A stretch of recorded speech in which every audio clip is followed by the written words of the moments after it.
அன்பு நேயர்களுக்கு கனிவான வணக்கம். அமித்ஷாவை சந்திக்கும் எடப்பாடி பழனிசாமி. SP Velumani CV. சண்முகத்தை அடக்க புதிய திட்டமா? அதிமுகவில் மோதல்கள் நாளுக்கு நாள் அதிகரித்த வண்ணம் இருந்து வருகிறது.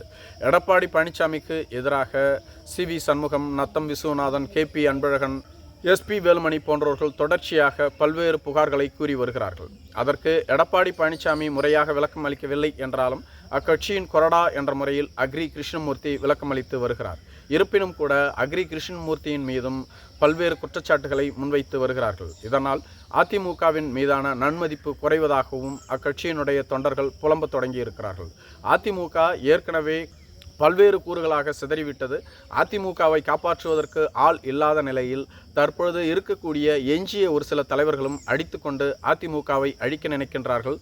செல்வி ஜெயலலிதா அவர்கள், நான் இறந்த பிறகும் இந்த இயக்கம் 100 ஆண்டுகள் நிலைத்திருக்கும் என்று கூறியிருந்தார். ஆனால் அதை இவர்கள் இப்பொழுதே வீணடித்து விடுவார்கள் என்பது போன்றுதான் தோன்றுகிறது. எடப்பாடி பழனிசாமி சர்வாதிகாரி போன்று செயல்பட்டதுதான் முக்கியமான இத்தனை பிரச்சனைகளுக்கும் காரணமாக அமைந்துவிட்டது.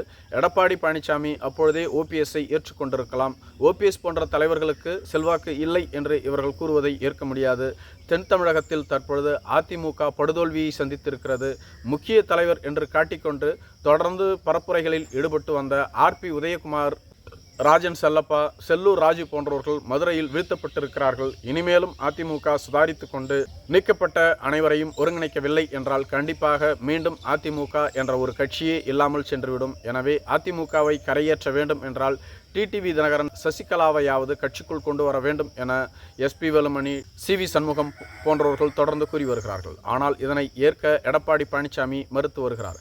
தேர்தலுக்கு முன்பாகவே சசிகலா, டிடிவி தினகரன் போன்றவர்களை கட்சியில் இணைக்க வேண்டும், ஓபிஎஸ்ஐயும் கட்சியில் இணைக்க வேண்டும் என பாஜக தரப்பு கூறியிருந்தது. ஆனால் அப்பொழுது எடப்பாடி பழனிசாமி அவர்களை கண்டிப்பாக இணைக்க மாட்டேன், கூட்டணிக்கு வருவதாக இருந்தால் நான் கூறுவதை கேட்டால் மட்டுமே கூட்டணிக்கு வர முடியும், இல்லை என்றால் கூட்டணிக்கு வரமாட்டோம் என பாஜகவை அப்பொழுது மிரட்டித்தான் பணிய வைத்தார் என்று சொல்லப்பட்டு வருகிறது. அதன் அடிப்படையில் தான் பாஜகவின் அப்பொழுதைய தலைவராக இருந்த அண்ணாமலையையே அவரது தலைவர் பொறுப்பிலிருந்து நீக்கிவிட்டு அவரது ஆதரவாளரான நயினார் நாகேந்திரனுக்கு அந்த பொறுப்பை வழங்க வைத்தார் என்றும் சொல்லப்பட்டு வருகிறது. மேலும் தேர்தலின் பொழுது அண்ணாமலைக்கு சீட் வழங்கக்கூடாது என்ற நிபந்தனையையும் பெற்றுக்கொண்டுதான் பாஜகவிற்கு சீட் ஒதுக்கினார். பாஜக ஆரம்பத்தில் 60 தொகுதிகளை கேட்டு வந்தது. ஆனால் இறுதியாக பாஜகவிற்கு வெறும் 27 தொகுதிகளை மட்டுமே அதிமுக வழங்கியிருந்தது. இது எடப்பாடியினுடைய ராஜதந்திரம் என பேசியிருந்தார்கள். ஆனால் அவர்கள் 200க்கும் அதிகமான தொகுதிகளில் வெற்றி பெறுவோம் என கூறியிருந்தார்கள். ஆனால் நடந்ததே வேறு.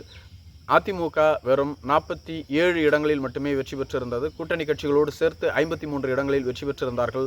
அதிமுக எதிர்க்கட்சி வரிசையிலிருந்து 3வது இடத்திற்கு தள்ளப்பட்டது. இதுபோன்ற சூழ்நிலையில்தான் தற்பொழுது எடப்பாடி பழனிசாமி தேர்தலுக்கான பொறுப்பை ஏற்று அவர் பொதுச் செயலாளர் பொறுப்பிலிருந்து வெளியேற வேண்டும் என கூக்குரல் ஓங்கி ஒலித்து வருகிறது. அதே சமயத்தில் எடப்பாடி பழனிசாமி, தேர்தல் தோல்விக்கு பொறுப்பு நான் இல்லை, ஒவ்வொரு மாவட்ட செயலாளரும் தான் பொறுப்பேற்க வேண்டும், ஒவ்வொரு மாவட்டத்திலும் யாரை வேட்பாளராக அறிவிக்க வேண்டும் என்று கேட்டுத்தான் வேட்பாளரை அறிவித்தேன், அந்த மாவட்ட செயலாளர்களின் பொறுப்பில்தான் அந்தந்த மாவட்டத்தினுடைய தேர்தல் நடைபெற்றது, அவர்கள்தான் பொறுப்பேற்க வேண்டும், ஆனால் ஒட்டுமொத்தமாக என் மீது பழி போடுவதை ஏற்க முடியாது என்று கூறி வருகிறார். அதே சமயத்தில் சி.வி. சண்முகம், எஸ்பி வேலுமணி போன்றவர்களோ தேர்தலில் யாரோடு கூட்டணி வைக்க வேண்டும், யாருக்கு எத்தனை சீட் ஒதுக்க வேண்டும் என்பது குறித்து நாங்கள் ஏற்கனவே ஒரு முடிவை அறிவித்திருந்தோம். தேமுதிக, தாவேகா போன்ற கட்சிகளை கூட்டணிக்கு கொண்டு வர வேண்டும் என்றும் கூறியிருந்தோம். அவற்றை எதையுமே கேட்காமல் அவர் இஷ்டத்திற்கு செயல்பட்டு தேர்தலில் தோல்வி அடைய வைத்துவிட்டு தற்பொழுது எங்கள் மீது பழியை திருப்பி விடுகிறார் என்றும் கூறியிருக்கிறார்கள். மேலும் சி.வி. சண்முகம் மற்றும் எஸ்பி வேலுமணியினுடைய செயல்பாடுகள் நாளுக்கு நாள் எடப்பாடி பழனிசாமிக்கு எதிராக அதிகரித்து வருகிறது. அதை குறைக்க